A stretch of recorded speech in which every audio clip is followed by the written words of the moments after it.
नमस्कार विद्यार्थी मित्रांनो, आजच्या या व्हिडिओमध्ये आपण MPSC परीक्षाभिमुख महत्त्वाच्या 14 सप्टेंबरच्या चालू घडामोडी पाहणार आहोत.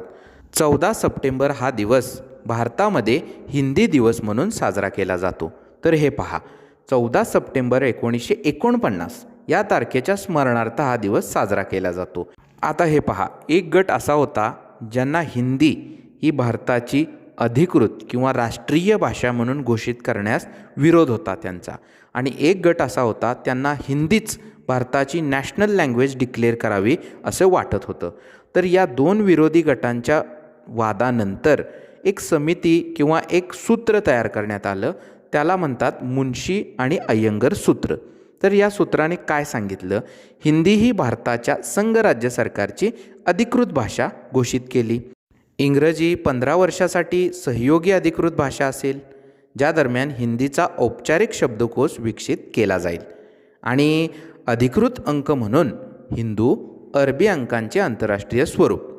तडजोडीचा ठराव हा भारताच्या संविधानातील कलम 343-351 बनला, जो 26 जानेवारी 1950 रोजी लागू झाला. आणि 1965 जेव्हा 15 वर्षे पूर्ण झाली तेव्हा भारत सरकारने जाहीर केले की ही म्हणजेच भारताची वास्तविक औपचारिक भाषा हिंदी राहील. ओके. आता महत्त्वाची सगळ्यात पहिली चालू घडामोडी, ऑस्कर नाकारणारा दिग्दर्शक चित्रकर्ते जॉ-लुक गोदार यांचे निधन झालेले आहे. फ्रेंच दिग्दर्शक जॉ-लुक गोदार यांचे निधन. तर हे पहा, फ्रान्समध्ये 1960च्या दशकात लोकप्रिय चित्रपटात क्रांती घडवणाऱ्या फ्रेंच न्यू वेव्हचे प्रणेते अशी ओळख प्रस्थापित करणारे विख्यात दिग्दर्शक जॉ-लुक गोदार यांचे निधन. विद्यार्थी मित्रांनो, ही पर्सनॅलिटी परीक्षेसाठी इम्पॉर्टंट आहे. या निधन वार्तेवर प्रश्न येऊ शकतो, तर याची डिटेल माहिती व्यवस्थित ऐका. युद्धोत्तर काळातील सर्वात प्रभावशाली फ्रेंच चित्रकर्ते अशी त्यांची ओळख होती. 3 डिसेंबर 1930 त्यांचा जन्म श्रीमंत फ्रेंच स्विस कुटुंबात झाला, आणि अपारंपरिक कल्पनांचे जनक म्हणून त्यांनी आपले वेगळेपणसुद्धा जपले. तर आता हे पहा, अनेक वर्षे युरोपसह सर्व जगभर महत्त्वाचे तसेच वादग्रस्त दिग्दर्शक म्हणून त्यांची ओळख निर्माण केली त्यांनी.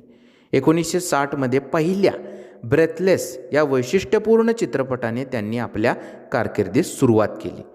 फ्रान्सचे राष्ट्राध्यक्ष इमॅन्युएल मॅक्रॉन यांनी गोडार्ड यांचा उल्लेख न्यू वेव्ह दिग्दर्शकांपैकी सर्वात प्रतिष्ठित असा केलेला आहे, आणि त्यांनी त्यांना श्रद्धांजली वाहिलेली आहे.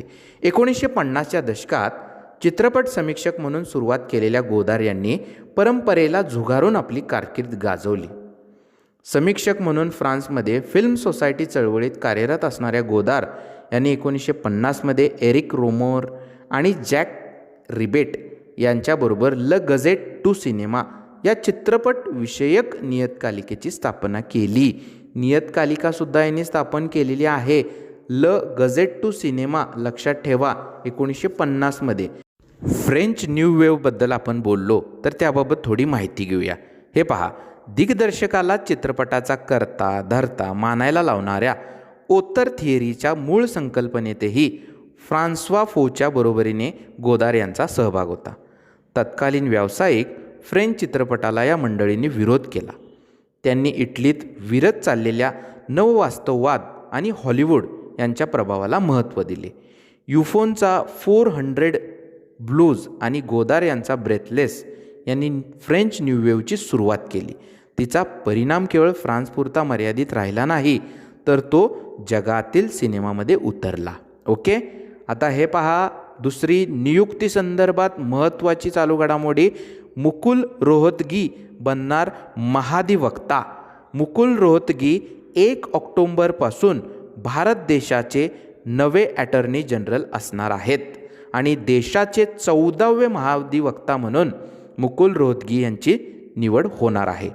आणि विद्यमान महाधिवक्ता आत्ताचे कोण आहेत, 13वे के वेणुगोपाल. यांचा कार्यकाळ 30 सप्टेंबरला संपत आहे, आणि प्रकृतीच्या कारणावरून त्यांनी मुदतवाढीस नकार दिलेला आहे. रोहतगी हे पहा, आता नवीन अटॉर्नी जनरल जे होणार आहेत ते 14 ते 2017 या काळातही देशाचे महाधिवक्ता होते, मग त्यांच्याकडून वेणुगोपाल यांनी कार्यभार स्वीकारला, पण पुन्हा आता मुकुल रोहतगी जे आहेत ते देशाचे महाधिवक्ता होणार आहेत. तर परीक्षाभिमुख महत्त्वाचे मुख्य मुद्दे पहा. भारताचे अटर्नी जनरल AG केंद्रीय कार्यकारिणीचा एक भाग आहेत. AG हे देशातील सर्वोच्च कायदा अधिकारी आहेत. घटनेच्या अनुच्छेद 76 मध्ये भारताच्या AGच्या कार्यालयाची तरतूद आहे. आता महाधिवक्त्याची नियुक्ती आणि पात्रता. महाधिवक्त्याची नियुक्ती सरकारच्या सल्ल्याने राष्ट्रपती करतात. तो किंवा ती सर्वोच्च न्यायालयाचा न्यायाधीश म्हणून नियुक्त होण्यासाठी पात्र असलेली व्यक्ती असणे आवश्यक आहे. म्हणजे तो किंवा ती भारताचा नागरिक असणे आवश्यक आहे आणि 5 वर्षे कोणत्या तरी उच्च न्यायालयाचा न्यायाधीश किंवा काही उच्च न्यायालयांचा वकील असणे आवश्यक आहे, तेही 10 वर्षासाठी. ओके. आणि शेवटची जी पात्रता आहे तो प्रख्यात कायदेतज्ञ असला पाहिजे राष्ट्रपतींच्या मते. कार्यालयाची मुदत जी आहे अटॉर्नी जनरलच्या ती घटनेने निश्चित केलेली नाही. महाधिवक्त्याला कधी काढून टाकलं जातं तर महाधिवक्त्याला काढून टाकण्याची प्रक्रिया आणि कारणे घटनेत नमूद केलेली नाहीत. राष्ट्रपतींच्या आनंदादरम्यान म्हणजे मर्जीदरम्यान तो पद धारण करतो. राष्ट्रपती त्यास कधीही काढून टाकू शकतात. तर अटॉर्नी जनरल महाधिवक्त्याची कार्य आणि कर्तव्ये. विद्यार्थी मित्रांनो, हे आपण इतकं डिटेल का बघतोय कारण परीक्षेला महाधिवक्त्यावर वारंवार प्रश्न येत आहेत. MPSCचे कोणतीही गट अ ब क ड ची परीक्षा घ्या. आता पहिलं पहा कर्तव्य. अशा कायदेशीर बाबींवर भारत सरकारला गव्हर्नमेंट ऑफ इंडियाला सल्ला देणे ज्याचा संदर्भ राष्ट्रपतींकडे आहे. राष्ट्रपतींनी तिला किंवा त्याला नेमून दिलेली कायदेशीर पात्राची अशी इतर कर्तव्येसुद्धा पार पाडावी लागतात. सर्वोच्च न्यायालयातील सर्व प्रकरणांमध्ये किंवा भारत सरकार संबंधित असलेल्या कोणत्याही उच्च न्यायालयात भारत सरकारच्या वतीने हजर राहणे. संविधानाच्या कलम 143 म्हणजे सर्वोच्च न्यायालयाचा सल्ला घेण्याचा राष्ट्रपतींचा जो अधिकार आहे त्या अंतर्गत राष्ट्रपतींनी सर्वोच्च न्यायालयात केलेल्या कोणत्याही संदर्भामध्ये भारत सरकारचे प्रतिनिधित्व करणे. आणि पहा, संविधानाने किंवा इतर कोणत्याही कायद्याने तिला किंवा त्याला दिलेली कार्ये पार पाडणे. आता अटॉर्नी जनरल महाधिवक्त्याची अधिकार आणि मर्यादा काय आहेत पहा. त्याला किंवा तिला संसदेच्या दोन्ही सभागृहांच्या किंवा त्यांच्या संयुक्त बैठकीच्या आणि संसदेच्या कोणत्याही समितीच्या कामकाजात बोलण्याचा आणि भाग घेण्याचा अधिकार आहे. त्याला किंवा तिला सदस्य म्हणून नाव दिले जाऊ शकते, परंतु मतदानाच्या अधिकाराशिवाय, म्हणजे मतदान करण्याचा अधिकार नाही. संसदेच्या सदस्याला उपलब्ध असलेले सर्व विशेषाधिकार आणि इम्युनिटी त्याला मिळतात. तो सरकारी नोकरांच्या श्रेणीत येत नाही. त्याला खाजगी कायदेशीर सरावपासून प्रतिबंधित केलं जात नाही. तथापि त्याने भारत सरकारला सल्ला देऊ नये किंवा संक्षिप्त माहिती देऊ नये. भारताचे सॉलिसिटर जनरल आणि भारताचे अतिरिक्त सॉलिसिटर जनरल AGला म्हणजे महाधिवक्त्याला अधिकृत जबाबदाऱ्या पूर्ण करण्यासाठी मदत करतात. राज्यांमध्ये संबंधित कार्यालय महाधिवक्ता अनुच्छेद 165 नुसार. ओके. म्हणजे अटॉर्नी जनरलच्या सिमिलर राज्यामध्ये 165 नुसार. ओके. महाधिवक्ता राज्याचा. आता पुढील सगळ्यात महत्त्वाची चालू घडामोडी G20 ग्रुपविषयी आहे. G20 समूहाची बैठक जी आहे पुढील ती भारतामध्ये होणार आहे पुढील वर्षी आणि G20 समूहाचे नेतृत्व भारताकडे येणार आहे. येत्या 1 डिसेंबरपासून हे नेतृत्व भारताकडे येत आहे आणि पुढील वर्षी 30 नोव्हेंबरपर्यंत भारताकडे नेतृत्व राहणार आहे. या कालावधीत देशभरात विविध राज्यात 200हून जास्त बैठका होतील आणि पुढील वर्षी दिल्लीत 9 आणि 10 सप्टेंबर रोजी G20 राष्ट्रप्रमुखांची बैठक होईल.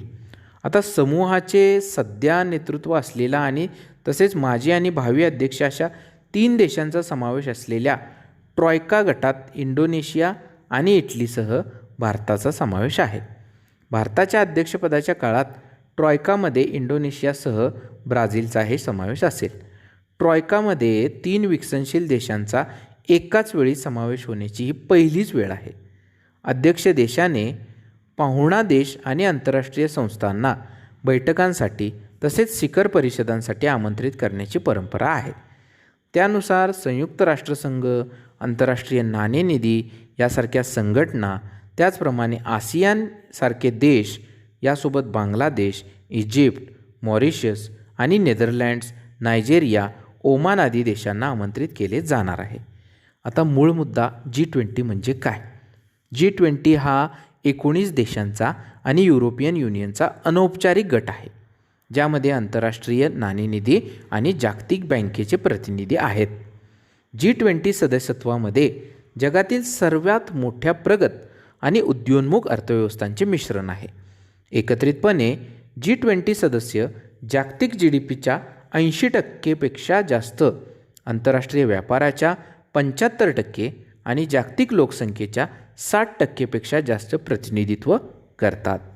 परीक्षेसाठी खूप महत्त्वाचं आहे बरं का हे. G20 अस्तित्वात कसे आले? तर हे पहा, 1997-99 आशियामध्ये आर्थिक संकट आले आणि एक मंत्रिस्तरीय मंच होता जो G7ने विकसित आणि विकसनशील दोन्ही अर्थव्यवस्थांना आमंत्रित केल्यानंतर हा उदयास आलेला आहे. अर्थमंत्री आणि मध्यवर्ती बँकेचे गव्हर्नर 1999मध्ये भेटू लागले आणि 2008च्या आर्थिक संकटादरम्यान जगाला सर्वोच्च राजकीय पातळीवर नवीन सहमती निर्माण करण्याची गरज भासू लागली. G20 नेत्यांची वर्षातून एकदा बैठक सुरू होईल असा निर्णय घेण्यात आला. या शिखर परिषदेच्या तयारीसाठी G20 अर्थमंत्री आणि मध्यवर्ती बँकेचे गव्हर्नर वर्षातून 2दा स्वतःहून भेटत राहतात. ते आंतरराष्ट्रीय नाणेनिधी आणि जागतिक बँक या एकाच वेळी भेटतात. G20चे सदस्य सध्या कोण आहेत ते तुम्हाला समोर डिटेल सगळे दिलेले आहेत. आता हे पहा, पुढील चालू घडामोडी सगळ्यात इम्पॉर्टंट आहे आणि the white lotus succession Ted lasso उत्कृष्ट सिरीज एमी पुरस्काराचे वितरण झालेले आहे आणि TV वरील कार्यक्रमांसाठी देण्यात येणारा हा प्रतिष्ठित 74वा एमी पुरस्कार वितरण सोहळा मंगळवारी लॉस एंजेलिस येथे मायक्रोसॉफ्ट थिएटरमध्ये पार पडला आणि यंदाच्या या सोहळ्यात the white lotus, succession, Ted lasso या सिरीजने अनुक्रमे बेस्ट लिमिटेड अँथॉलॉजी, ड्रामा, कॉमेडी या जॉनरमधील उत्कृष्ट सिरीजचे पारितोषिक पटकावले. या पुरस्कारासाठी नामांकनात 1 जून 2021 ते 31 मे 2022 या काळातील सिरीज आणि कार्यक्रमांचा विचार केला गेला होता.